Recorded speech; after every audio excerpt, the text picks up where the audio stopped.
So I really like steak, and in the summer when I grill a lot, I probably enjoy it in a wide variety of ways. Sometimes I am a steak purist where all I need is some salt and pepper, and sometimes I like to put on a dry rub before I sear it or enjoy it with a variety of sauces. Honestly, if you're cooking it right, there's no wrong way to enjoy a steak, except for maybe well done with some ketchup. So today we're gonna take a ribeye and grill that on the indoor grill over there, and then enjoy that with some Nam Jim Jaew, which is a Thai dipping sauce and an herb salad.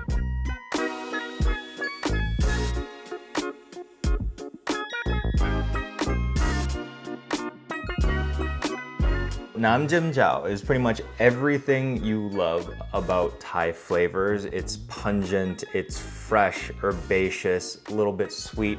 It's like all of those beautiful contrasts that come together that pretty much makes this sauce go with any kind of like grilled meat. We have over here fish sauce. This one is probably a more commonly found one and more expensive out here in the United States, called Red Boat brand. Pretty much what you should be looking for in a fish sauce is like two things in the ingredients: anchovies and sea salt. And that is pretty much a good marker of like a decent fish sauce. A lot of them might have filler ingredients, which makes them fine for stuff like marinades. But if your like fish sauce is gonna be the star of the show, like in a dipping sauce like this, you should be looking for like a better quality one. Not all of them, by the way, will be as expensive as this brand. The next ingredient we have is Khao, and this is a toasted glutinous sticky rice. You don't use any kind of oil or liquid or anything whatsoever except for your wok and the rice itself. And basically what you do is you keep stirring for about like 15 to 20 minutes on medium high heat.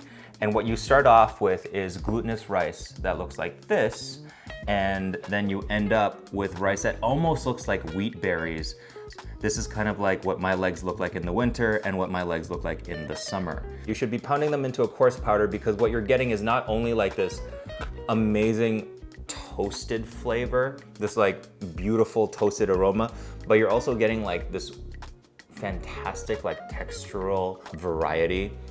So you have like some that is like, there's like a fine graininess to it, but then you have like some larger pieces that are like nice and crunchy. It really adds so much to like a grilled meat. If you're from South America or Brazil and you like farofa, it's very much giving that. It's got that same spirit of like beautiful grainy texture and toasted flavor. Next we have lime juice. We have Thai chili flakes here. This one is a little bit of a mix, has some sesame seed in there as well. Some shallots, palm sugar. If you do not have access to palm sugar, you can find them in most Asian grocery stores. They either come in sticks or little cakes. Scallions and cilantro, or some people call it coriander leaf. And that's pretty much all that's in it. I'm gonna substitute this palm sugar for this monk fruit and erythritol sweetener, mostly because when it comes to savory, sour, and sweet components, low-calorie sweetener works pretty well as a substitute on this, and I'm trying to cut down on simple sugars in my diet. If you don't have either of these, you can just use light brown sugar or raw sugar. To prepare this, all you have to do is break a piece off and literally pound it in with a mortar and pestle with some fish sauce, and it dissolves pretty much like right away. With this stuff, you just add it and mix.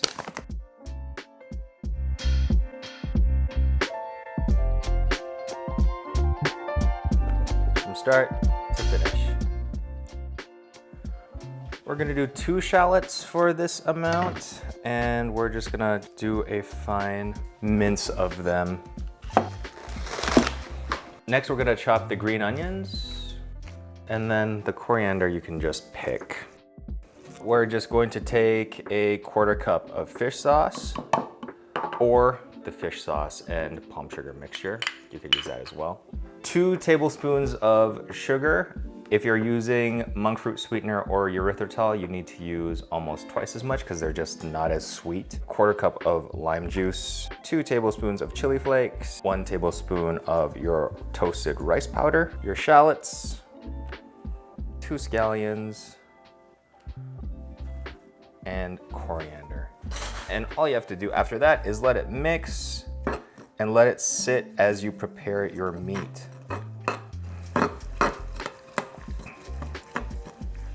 Because the erythritol is such like an unknown for this recipe, I'm probably gonna tweak it a little bit even more. I would say compared to the palm sugar, it's not as deep and rich in the sweetness and flavor. So you might actually need like 4 to 5 tablespoons of the sugar of this erythritol and monk fruit sweetener, which again is okay because it's a low calorie sweetener that doesn't like count towards anything.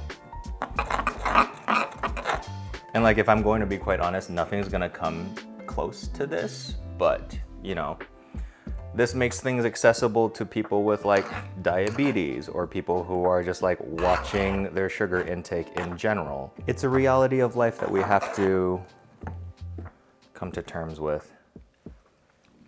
And it's still pretty damn good. Because we are going to use such a vibrant and flavorful dipping sauce, just minimal seasonings is required. So just pretty much just some salt and pepper on both sides. And you can see by my hands, one hand touches the meat and the other hand touches everything else.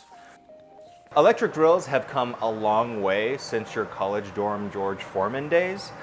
This is a Kenyan electric grill and it's pretty high powered. I can do 2 steaks at a time pretty easily. 1.5 minutes on each side, 1 minute on one side, and then like an extra 30 seconds to get a crisscross pattern before flipping it over. And then that will get you a really nice sear. And then we're gonna finish it off in the oven because at that point your steak is blue, where it's like kind of like seared with raw on the inside. That is something that some people like. I actually like that if I know the steakhouse is really good. But otherwise, to get a medium rare, we still have to finish it off in the oven for a little bit. So, there we go.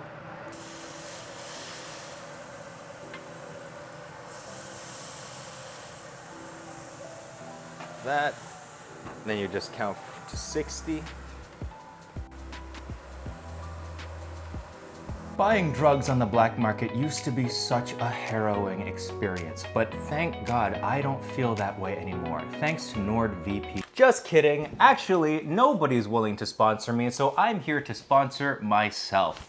My cookbook, Kung Food by John Kung, comes out October 31st, but pre-orders are available now. The pre-order process is actually like really important when it comes to like first-time authors or really any author. So if you were planning to get my cookbook, it would mean a lot if you went ahead and just did it now and pre-ordered your copy. There are signed copies available if you wanted to. Recipes like this will not be on the book because I just made this up as we go. But it's okay, we have a video for this. But the chili oil that went on this, as well as a few fried chicken recipes, will be in this as well. So, pre-order now, Kung Food by John Kung, and thank you so much. Once you hit 60 seconds, you can move like so, just so you can get those nice grill marks. And if you want, you can get the sides, but it'll still cook down in the oven anyway, but more char is always good.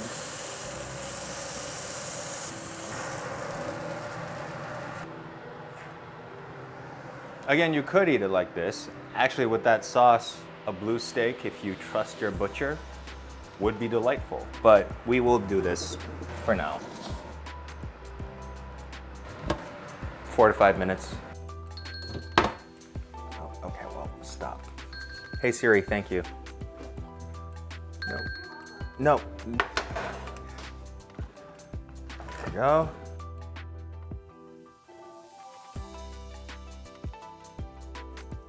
For rare, you can do your initial sear, 1.5 minutes on each side, plus 4 to 5 minutes in the oven, and then double that, plus maybe a little bit extra for medium rare. And then beyond that, I don't even know, because I wouldn't cook it beyond that. So that is it. We're gonna taste test. You can see how like pink and juicy that is. And are you getting the steam off of this? This is cinema.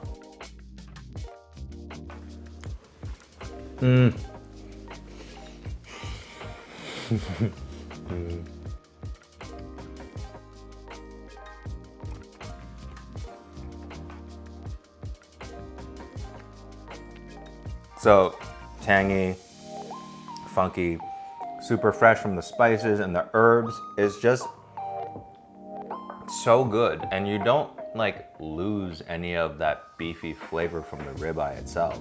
Like this is just an extra way to enjoy a steak that you would have otherwise done differently. And the best part about all of this is it's a dipping sauce. It's not something that you put over everything, so you can still like cook your steak in the most minimal way that you want. Somebody can still enjoy it, but you also have the option to add this huge like just bomb of flavor to it. We still have to make the salad. Okay. An herb salad, in my opinion, is one of the best accompaniments to any kind of like steak with like a loose sauce such as this, because A, the steak has a nice fresh counterbalance, and B, this sauce actually serves as a pretty good dressing in itself. So to make an herb salad, I have some spring mix here from my local CSA. So spring mix, you have a lot of like loose greens, a lot of leafy greens, basic lettuces that are quite mild. But if you add just pick herbs straight into your salad like so, this is some dill, and here's some coriander or cilantro. And you can even go as far as like scallions or garlic chive. I just happen to have some mint here as well. Pick that directly into it. Start thinking, like having the mindset that you're flavoring your salad before you even put the dressing in it. And that's pretty much like the key to having a nice herb salad. These are chive blossoms. They are springtime flowers that grow out of chives, like the chives that you put in your mashed potatoes. They taste like chives, they are oniony, and they are beautiful. Actually, they work as an amazing garnish. I'm gonna top the beef with it right here. Give this a mix and just a tiny little bit of oil to incorporate everything. But again, what we are using this for is as a fresh foil to the richness of the beef. So we're gonna set that aside here, put that alongside here. And there you have it, seared ribeye, Nam Jim Jaew, and some herb salad. Every single part of this is meant to complement the other. So the salad would be great with the sauce, would be great with the beef all together or on its own.